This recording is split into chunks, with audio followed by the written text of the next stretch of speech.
Hello and welcome back to Ion Radio. I'm Ken, and with me today is Matt, who you may know on the Discords as Armada. Matt from Slicer.Tools. Matt, welcome to Ion Radio. Hi, Ken. Thanks for having me. Sure. We've got, first of all, I want to say we had an opportunity to finally chit-chat and meet in person at Adepticon. Thank you so much for stopping me and saying hello. I know I didn't have a lot of time. Just because of the running around we were doing with streaming. But it was great to finally meet you in person. And again, thank you for all the help you gave us in terms of getting a lot of our cards digitized, so to speak, for the for everything we did stream-wise. Yeah, absolutely. It's good to meet you in person. It's always fun to meet somebody that you've been chatting with online. We have done quite a bit of that over both, I think, Reddit and Discord. Yep. So and now we get to have a conversation here virtually, I guess. So talk to me a little bit about Slicer.Tools and how that kind of came about, because I've always been kind of curious. I don't think we've ever touched base on that. And for those of you that are watching that don't know about Slicer.Tools, excellent resource to go take a look at different cards, but I'm going to let Matt talk about that. Yeah, absolutely. Thank you. So Slicer.Tools, it's just Slicer.Tools. So happened to have that domain available. Slicer.Tools came about back in 2020. I was at a previous job and I was looking for a project to kind of get me kickstarted on a new programming language, or rather library, if you want the technical term. I'm a developer, a web developer, and I was looking for something that would give me an opportunity to explore something new. The best way to usually learn something is to have something to do practically with it. So I was looking at Scryfall. For those who play Magic the Gathering, it's essentially what Slicer.Tools is, but for Magic, it's an online card search engine. You can look up any card in the game of Magic and it will give you a lot of the relevant rules for that card. At the time I was playing with some friends and I was finding we were always looking up how specific interactions with cards worked. And Karnak, I know, had done some excellent work with his Karm, which was the unofficial rules, but they covered about anything you could want to know about how these different upgrades worked, and we're always referencing it. So I thought, well, it'd be great if I could take this idea and translate it into a website like the Scryfall website for Magic. So that gave me the opportunity to learn this new language and at the same time do something for a game that would benefit me and my friend, and if others found it useful, then that was great. And so I worked on that for several months. The hardest part, or the most time-intensive part, was getting all the cards in there. A lot of them weren't digitized, and they were still back in that mini format for a lot of them at that time. So getting them in there, I got permission from Karnak, very gracious, to let me put his Karm references up on the site, and then put all the official rulings as well from FFG on there. So it's been fun. It's gone through some iterations, and actually we should have a new faster version coming out soon. You won't see any new features really, but this will allow me to finally get it up to date. It's been a little behind on the code base for a while, so I can finally start adding some new features once that is running and all the bugs are worked out. That's actually kind of neat, all that you decided to use a work project. And I found that whenever you're trying to learn something new, if it's something you enjoy doing or that you have a little bit of passion about, it's easier to learn that new thing. And if you can leverage it for work, I think that's outstanding. Absolutely. Just out of curiosity, how long have you been doing web development? That's a great question. As a kind of a side hobby, since I was in junior high, I was building some websites. Now the web looked a lot different back then. This was the time of GeoCities and Neopets. So building a website, you could do a notepad and get it done in about a day. It's pretty simple. From a professional standpoint, been doing it for a little over 10 years.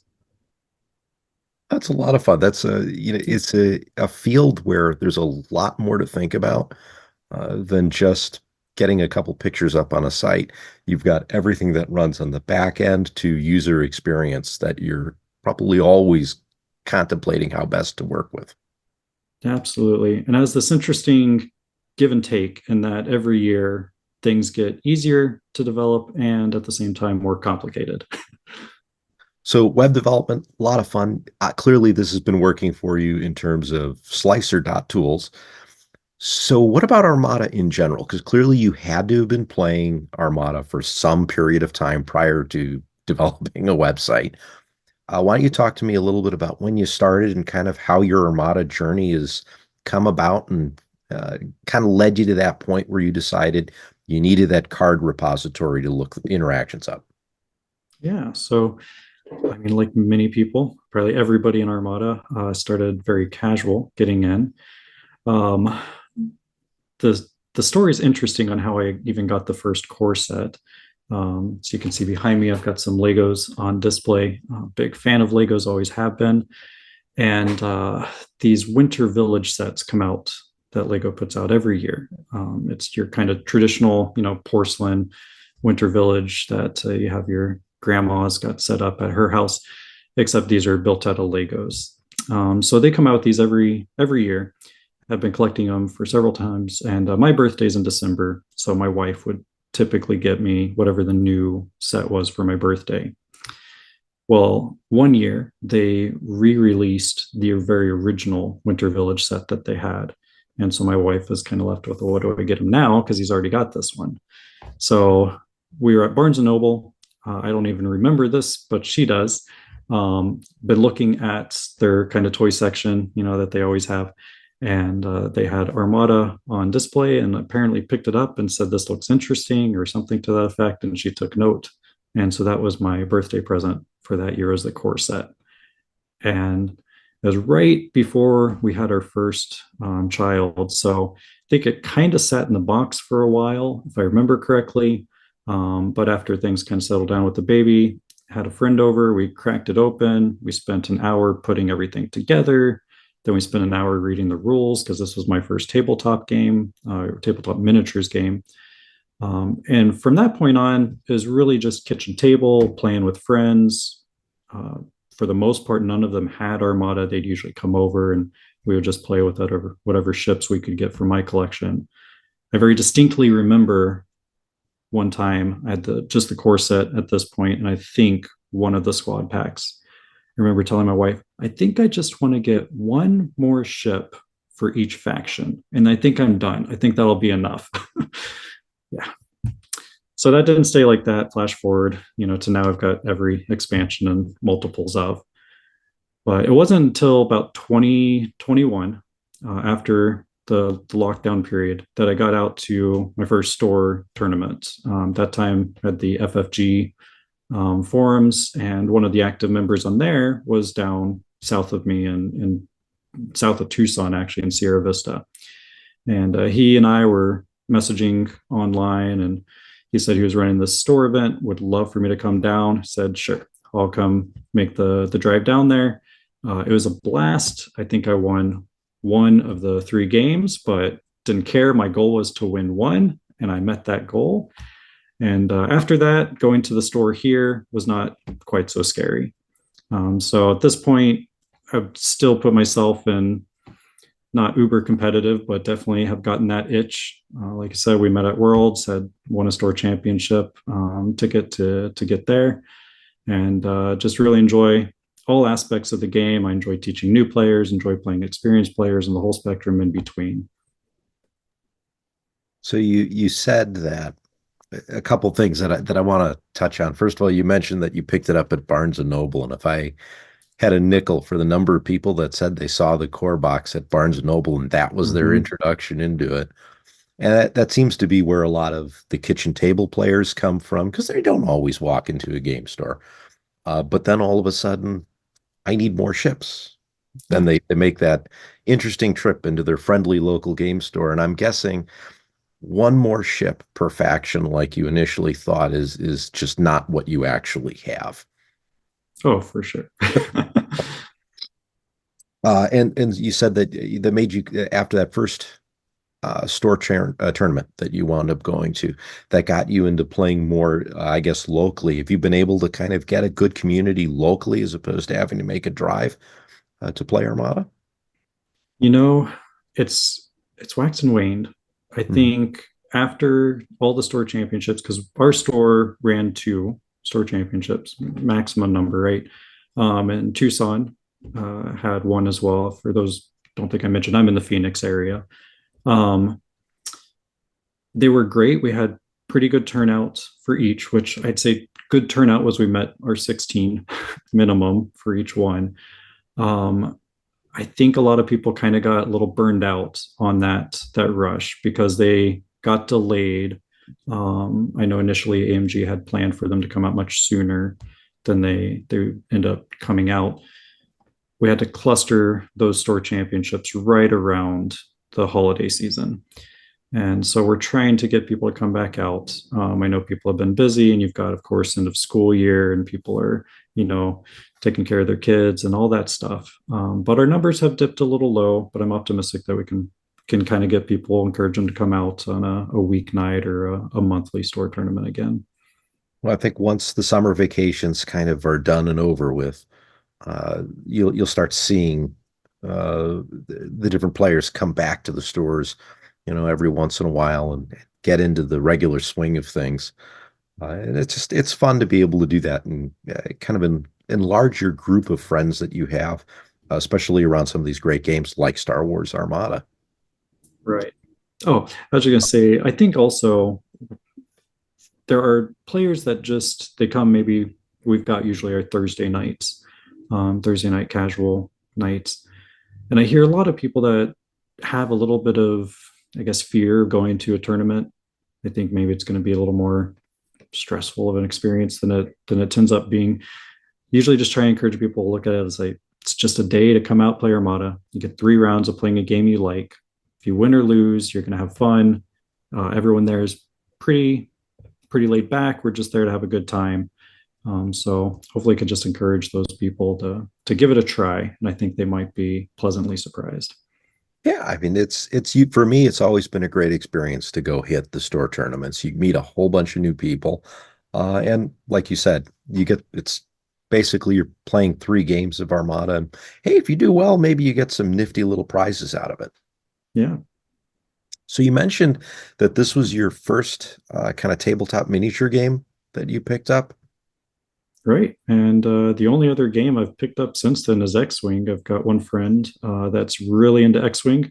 Hmm. He is my X-Wing equivalent and has been trying to convert me. Sadly, we don't get to play very often. He's a college student, so his schedule is, jam-packed during the school year. But we've got a couple of games in. I enjoy the game for what it is, but Armada is my first love.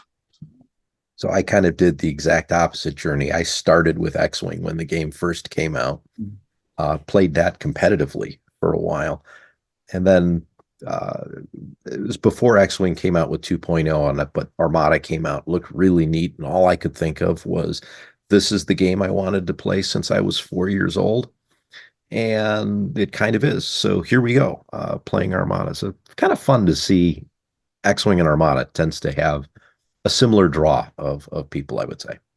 Yeah, and they both have that great tabletop presence. They Yes. look cool. You get to play with the ships that you love. Like you said, as a kid, you've got Mhm.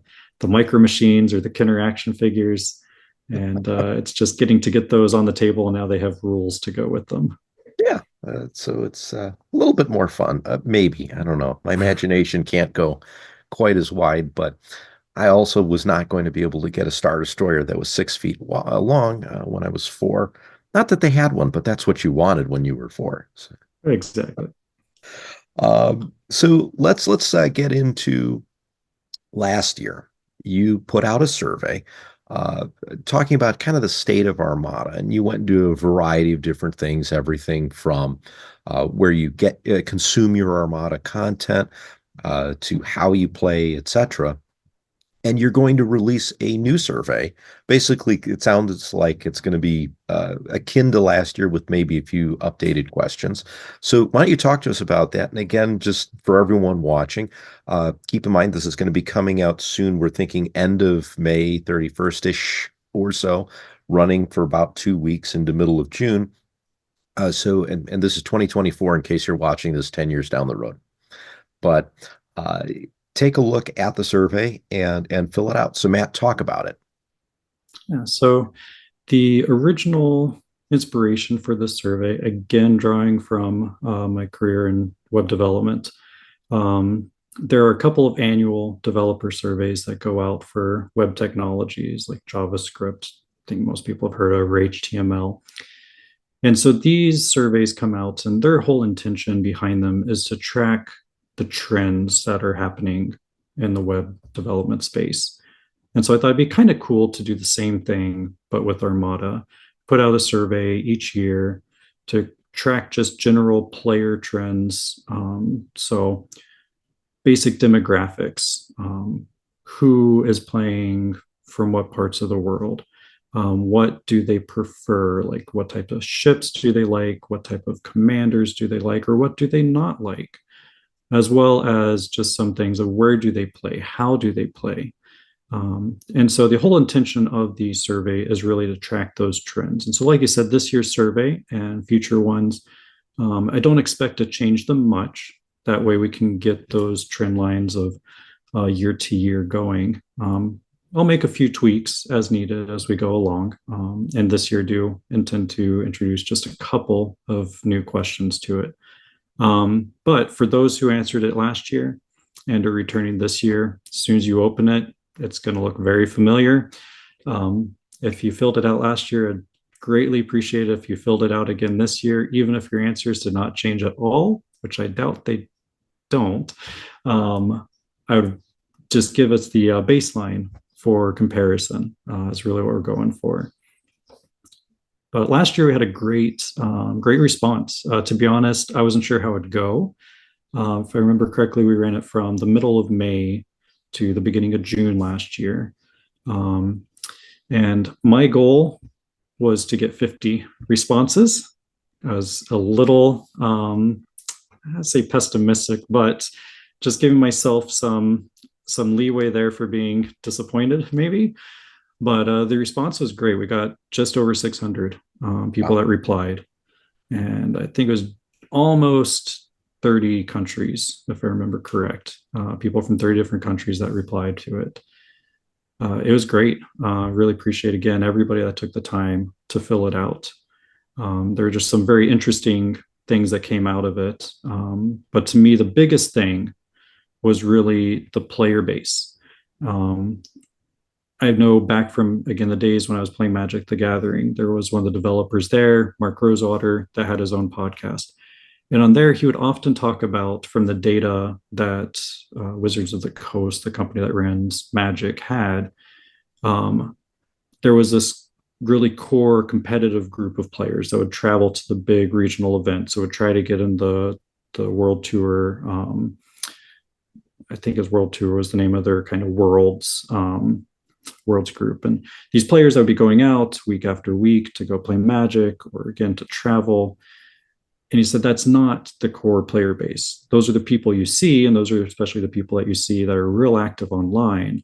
But he said, from their data, the vast majority of the players that played Magic were kitchen table players, very casual, meaning they just had some friends over to their house. They're just playing Magic, not too worried about min-maxing their wins and losses or playing with, the most optimized deck.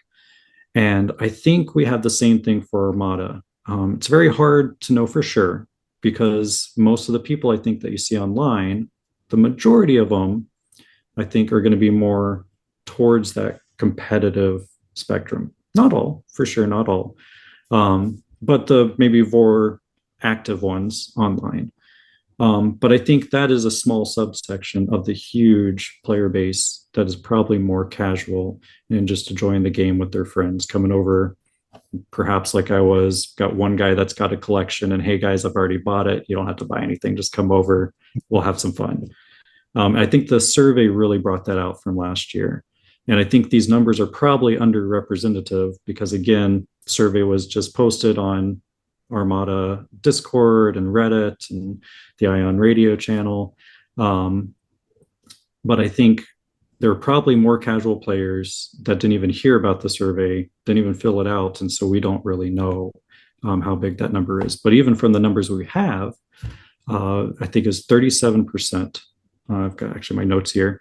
37% played in only a casual environment. So that means they didn't even go out to a game store to play, didn't go to a large World Open qualifier or some sort of convention. So 43% of them played nothing but casual games. So that excluded playing campaigns, but also excluded tournaments or, again, World Open qualifiers or Worlds event itself.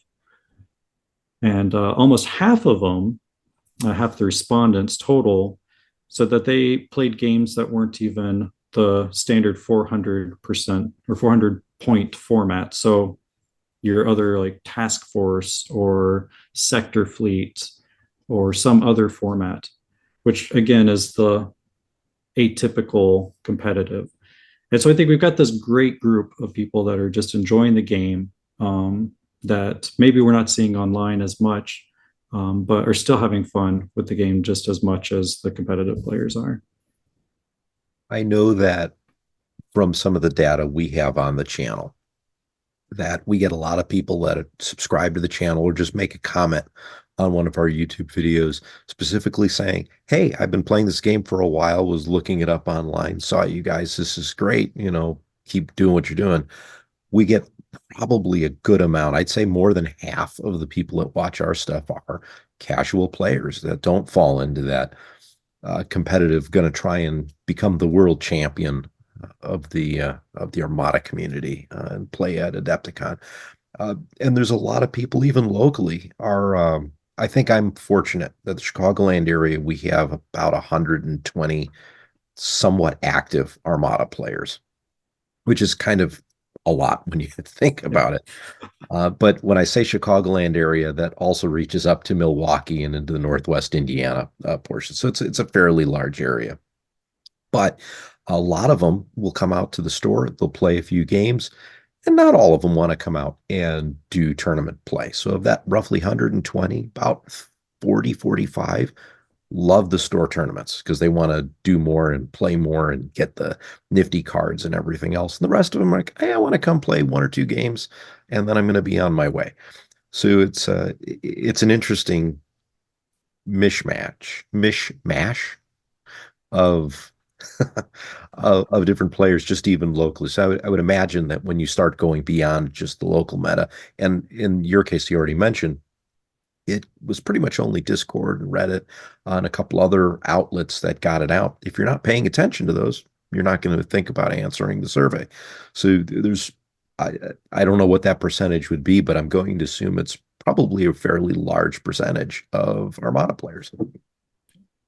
And the thing it really tells me, I'm speaking a lot to myself here, is as a more competitive player now, a lot of the news that comes out about Armada, I'm viewing with my competitive mindset on.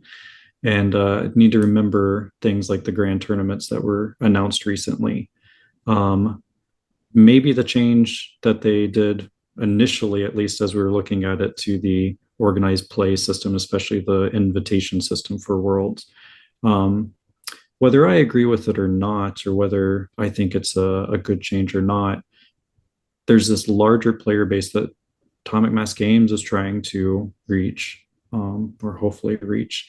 And us as players and those that are tournament organizers, event organizers, need to keep in mind too that those that are looking for just a purely competitive level of play need to remember that there's this whole other group that doesn't have that same mindset, doesn't have the same goal for what they're looking to get out of the game. And that's okay.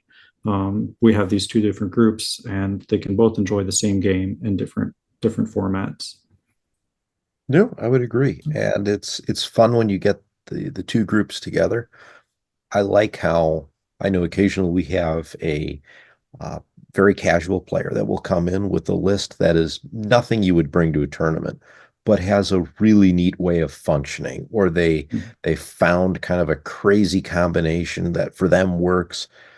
That again, competitively, I mean, who wants to fly 18 Z95s as an example?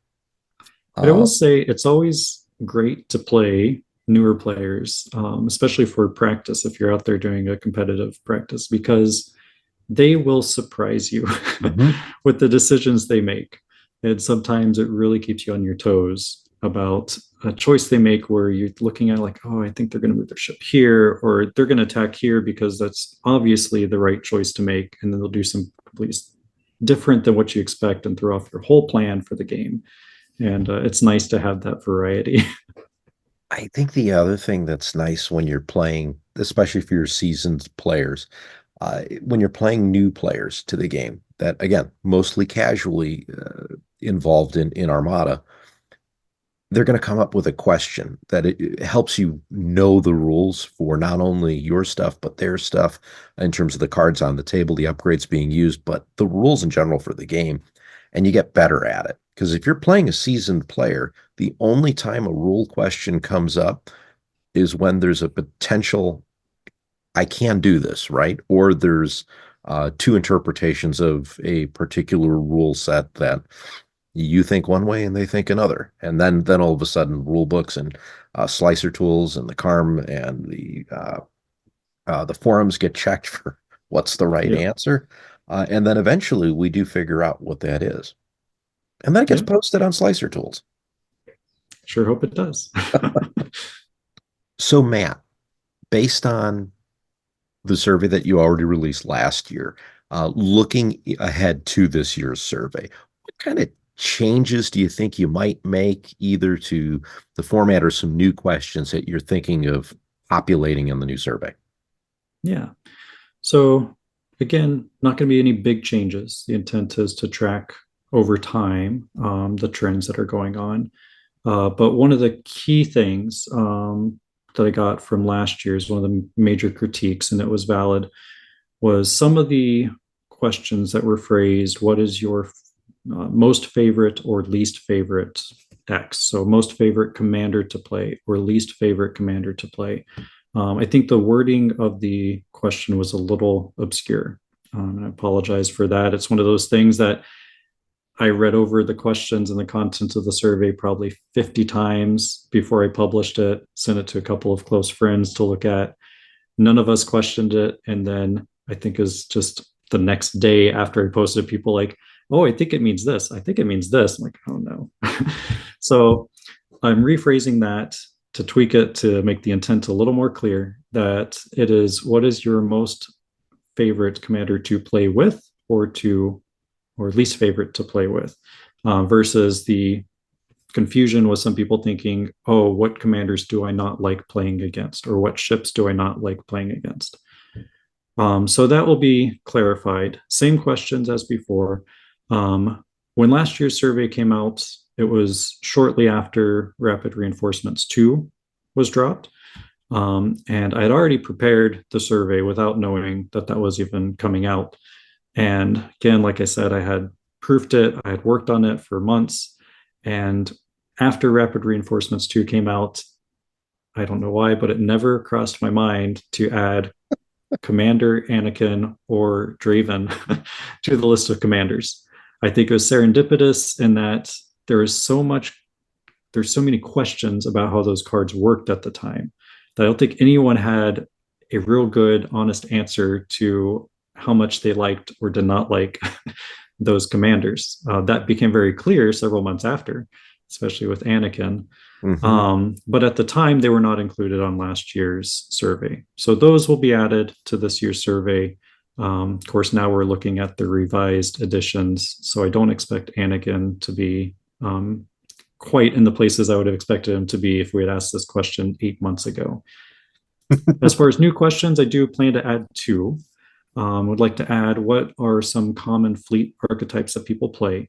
We're talking big picture fleet archetypes. Thanks to the guys that cannot get your ship out because I'm going to steal their broad fleet archetype categories of uh, MSU, which is multiple small unit, big heavy, and big squadron or heavy squadron. So I'll put those as a new option just to get some ideas of what people like to play. You know, how many people never want to run MSU? I know some people that just have no interest in it. How many people play, you know, all about equally? So that'll be interesting. And then another question will be rating specifically what people think of the current gameplay balance of Armada. This will be separate from your overall view of the game of Armada, which was a question we had last year. And I think it's good to separate the two because the gameplay balance of Armada is very different from all of the, you know, experience and the stock issues and the handling of events that go along with Armada. So And go something ahead. that I discussed last year with a few people, and sadly, just for sake of time, did not have the opportunity on this year, but plan for 2025 to add translations to the survey. I am very sorry for all the non-English speakers. You don't have to look at English on it. But I do hope for next year's survey to support that so that it's a lot easier to the international community. And one more thing that will not be on this year's survey, but if there's anything that you see that I missed, especially I think in the content creator section, there are so many Armada content creators, either through podcast, video, or with websites. Anything that I miss, it's nothing personal. It's just an oversight. Ping me on Discord or whatever, and I'll make sure to get it added to next year's.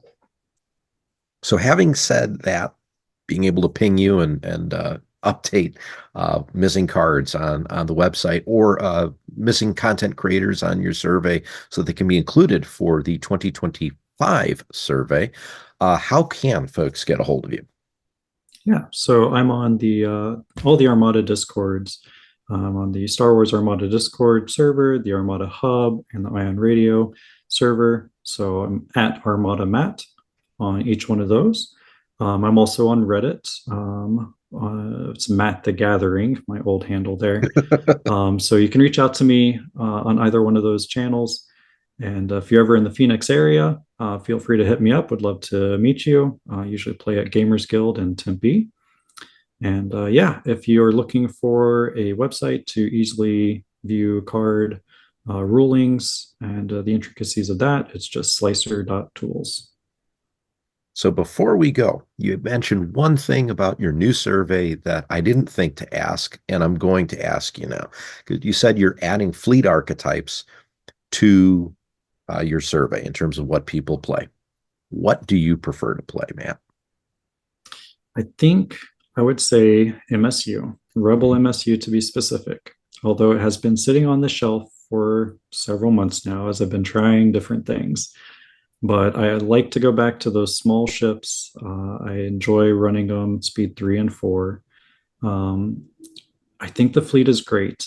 I think, at least in my hands, it struggles to get a big win, which makes it not the best tournament fleet. But if I'm just looking for a casual game, having a good time, I'll go back to those MC30s and those CR90s. Best ships in the game. Best ships Yeah. in the game. You can come play on the channel anytime you're in the Chicagoland area, Matt. So we'll All have an right. MC30 CR90 showdown. It'll be fun. Fantastic. Thank you so much, Matt, for joining me for a little discussion today on your Armada journey, Slicer.Tools, and your new survey. I'm kind of excited to fill it out as soon as it's released. And I hope everyone watching gets the opportunity to do that and gives you a lot of really good data. And then once it's done, I figure you're going to need a few weeks to kind of collate and review the data. And I mean, we have to keep everyone that loves data busy for a while, I would assume. So Yeah. when do you expect to release the results for your survey? Yeah, so the survey itself, I expect to go live on May 31st, Mhm. run it through June 15th. And then, yeah, I'll probably take a couple of weeks to get the results analyzed and then formatted so that they can go online. And you can just keep an eye out on all the social media channels I mentioned before. I'll post links once the survey's up and then post links once the results are available. That'll be great. And, Matt, we're going to have you back on to Ion Radio or maybe on Command Stack. And we're going to talk a little bit about some of the trends that have come out now that you've got two baseline years to kind of see this is where it looks like the game's going. We'd love to have you again. Great. Looking forward to it. All right, everyone. Want to just again thank Matt for joining me. Hope you guys had a good time watching, or if you're on the Command Stack podcast listening to us chat about the new survey. Until next time, I'm Ken, I'm Matt. and you've been watching Ion Radio.